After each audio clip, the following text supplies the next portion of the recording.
Welcome in, everybody. I'm meteorologist Jason Mikell alongside Terry Eliasen, our Next Weather Team executive producer. It is Thursday. This is your Thursday update as we're within that 72-hour period of the storm. Yeah, I wish we could report that there have been massive shifts in the forecast and we're in for a nice, sunny, warm weekend, but that is just not the case. It's not going to happen. Yeah, we're in for a major winter storm, a major Arctic outbreak, all the winter things coming this weekend that, honestly, stuff that we have not felt or seen in several years. Some of the coldest weather, I think we've also said, has been going back since February of 2023. Yep. We are also expecting snow to begin to move into the region by Sunday midday. And it's also expected to be a long duration sort of event. Yeah, let's get to it. We are in a next weather alert through the weekend, probably through Monday, for the combination of an Arctic blast and a major winter storm. More than a foot of snow now likely for a very large swath of the area. Look at these winter storm watches and warnings. I measured it out. This goes for over 2,000 miles from parts of the desert southwest through all the way up into parts of the Northeast. And we aren't even involved in that yet. Obviously, New England will be added on probably tomorrow to this mix. We're going to be sort of kind of the second act there. We're going to wrap the storm up here as it begins to pull away by Monday night. This is the current setup across the country right now. More than half of the country is at or below freezing right now. This is the activity that's going to be coming south into the region by the time you wake up on Saturday morning. You see that red blotch across areas north and west of the Hudson Bay. This is that cold pocket of air, the coldest air, again, that we have not received in years. That's going to be diving south into the upper Midwest and eventually making a track over towards the Northeast by Saturday morning. A lot of these wind chills that you see are pretty dangerous, okay, when you're talking about -40, -50. We're not expecting that to be that cold, but we are expecting negative wind chills down to possibly -20. Yeah, just really nasty stuff. And if it weren't for the snowstorm coming later in the weekend, this would be the story. I mean, it is still a big story, but I feel like it's almost being overshadowed in a way. So temperatures will start to plunge later tomorrow in the day, and basically the Arctic air sort of pours in here tomorrow night.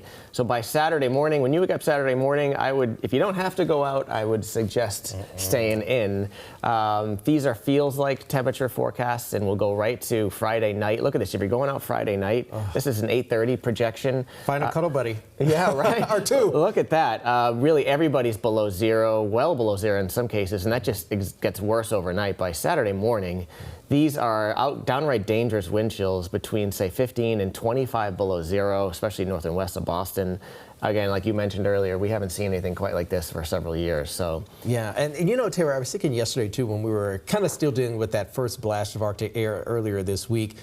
We are expecting mild conditions today. So today is melting day. It's a warm day. We're already well into the 30s and even 40s already.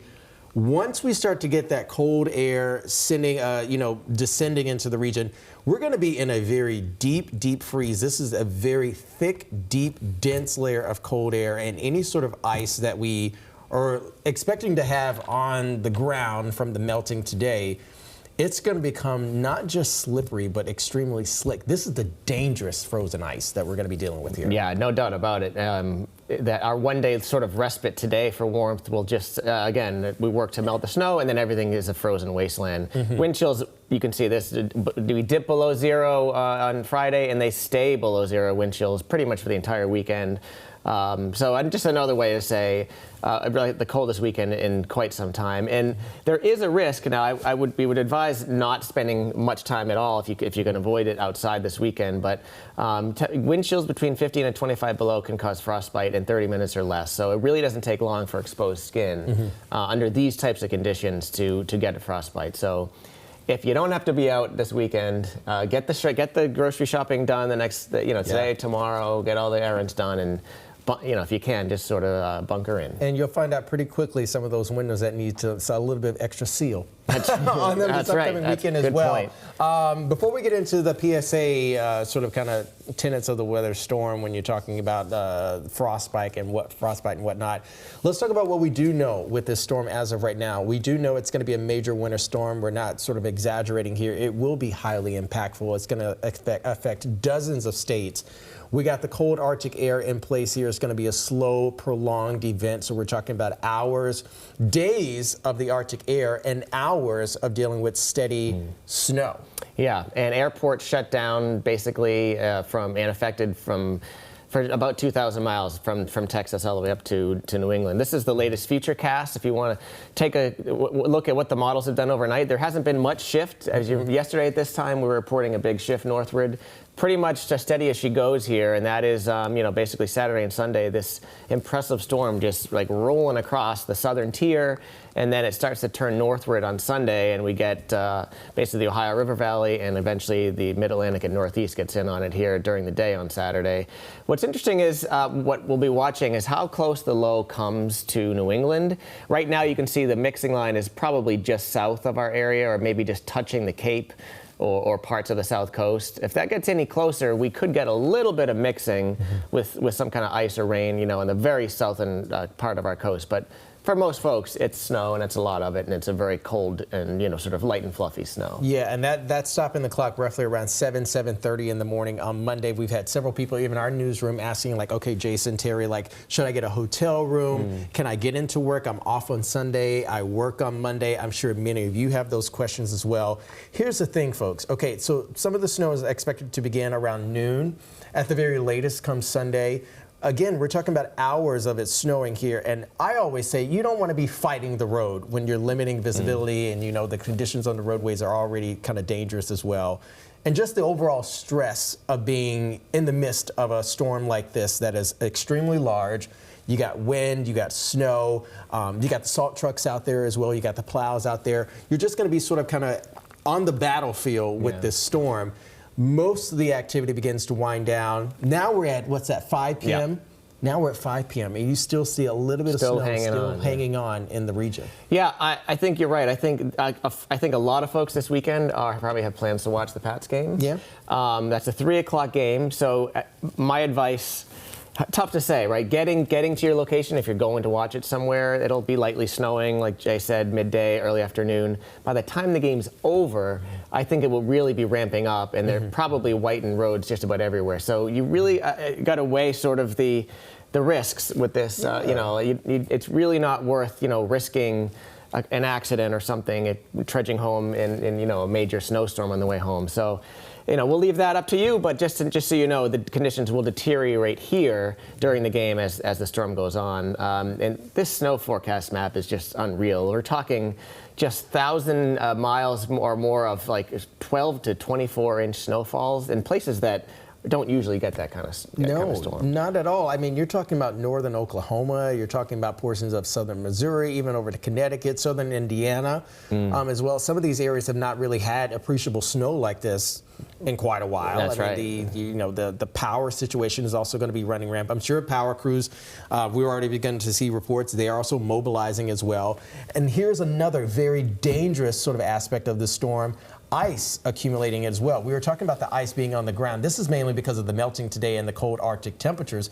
But you add on top of this potential for an ice storm across northern Texas, Arkansas, Tennessee, northern Mississippi, getting an ice storm there. This will lock people down for days. Oh, yeah. I would imagine millions of power outages if this forecast comes to fruition. You're talking about a quarter to a half inch of ice accreting on just about everything. And the resources down in these areas just aren't what they are here. They don't see this stuff as much. So I think there are going to be a lot of airports shut down for days. Sure. And again, just communities just shut down and hunkering down and, just trying to get the power back on is going to be a challenge. And this is just sort of a forecasted sort of airport trouble spots. And you can see red across, and even from central part of the country eastward, if you're traveling, if you have an airline flight scheduled anytime, say tomorrow onward, you might want to rethink it. You definitely contact your airline. I wouldn't even imagine, like we were talking yesterday, the Pats trying to get home. Yeah. Anyone that's flying out to Denver for the game, trying to get home on Monday, awfully difficult. Very difficult. Yeah. Very difficult. And that's the end of the weekend through early next week as well. I actually was supposed to be flying to Houston for a conference next week. I began to get push alerts from United Airlines yesterday, so I know they're already getting ahead of this storm. This is our storm confidence, friends. So I mentioned earlier, within that 72-hour period of the storm beginning for us here, so we're starting to get a closer view Models being more or less in consensus, we're starting to get a better accuracy on the temperature spread, moisture source there, and the overall track of the storm. We're beginning to sort of kind of see a beefed up monster here in terms of getting more snow to being dropped in the region from the storm, at least 6 inches. We already know that, okay? At least 6 inches of snow, prepare for that. But as we start to get closer to the storm, the 6 could actually become 8, the 8 could become 10, 10 could become 12 as well. So we're going to be honing in on the regions of who can expect what and when as we get closer to the storm timeline. Yeah, and so I put this graphic together to kind of give you an idea of what we're thinking and talking about behind the scenes, because we don't have a detailed snow map just yet. We're putting that together, and we'll probably have it tonight and tomorrow morning. But just for the average area, Boston area, basically most of southern New England, right now, if you look at all the models, all the data, the most likely sort of snow accumulation is between, say, 12 and 18 inches. That doesn't mean, again, we're still far enough away where there could be tweaks. The upper limit, sure, 2 feet is certainly not out of the question. Lower limit with a little bit more mixing, or, a lot of times when you have these Arctic air masses in place, it takes a while. The air is so dry, it can eat up a lot of the precipitation. So this is kind of what we're thinking overall. We're probably a foot plus in most of the area, and we'll be, of course, tweaking that and fine-tuning it. And a good reason for all this snow is that it's just going to be so darn cold. There's a major fluff factor here. So, with a typical storm, we usually see a 10-to-1 ratio. These ratios of liquid to snow are going to be 20-to-1 or more. So it doesn't take a ton of precipitation to get over a foot of snow when you have such cold temperatures. Oh gosh, and it's just going to be blowing around as well, limiting visibility. So again, that's your snow ratio here. Again, talking about our Sunday to Monday storm potential impacts here, friends. Snow accumulating extremely high. Okay, that's going to be off the charts. We know we're receiving snow. We're receiving quite a bit of snow as well. Travel impact, that goes hand in hand. We can expect that as well. The arteries north, south, west of town as well can certainly be impacted. Again, remember, a lot of the interstates across the country are going to be either under snow or ice. Major metropolitan airports, O'Hare, Hartsfield, Jackson. We got Charlotte in there, even down towards Nashville, Columbus, Cleveland, BWI, and Baltimore. We got Trenton, we got LaGuardia. A lot of these airports are going to be sort of, at the very least, having delays, which can also cause cancellations depending on the backup there.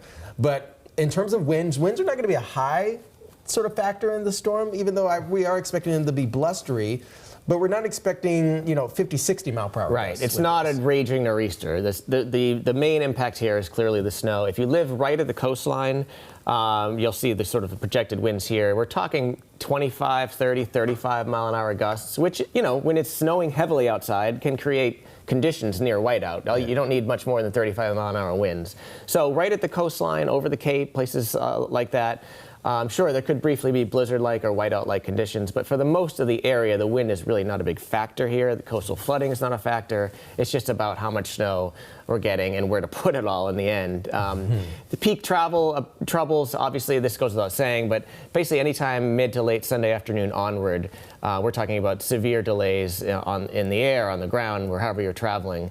And even by Monday morning, as Jay was saying, the snow may be lightening up, but it's still going. So I think the travel troubles, if you're planning on driving to work or the school Monday morning, I have a feeling there's going to be a lot of cancellations, a lot of things shut down. The travel doesn't really get much better until much later in the day when they have a chance to clear it all up. So, so that's kind of the deal for now. Unfortunately, not any big changes from yesterday. Still looking at a 3-day long weather alert. Right in the middle of the 7-day forecast. We'll be here all weekend. We're making plans to, basically stay overnight and have you covered through the whole thing online, on TV, on YouTube. So, we got you covered. We'll be here, everybody. We'll guide you through here. Obviously, we're going to have some information being updated daily throughout the storm between now and also the end of the storm. Is always important before, during, and after, getting people prepared and guiding them through the storm. So we'll be doing that here with your Next Weather team also, and also updating you on air and also on the stream. If you like this video, we're going to continue to provide updates and also join in on the chat. If you have not become a weather watcher, go ahead and do that as well. Drop us a line, email us, follow us on social media. We'll answer your questions. We got you covered.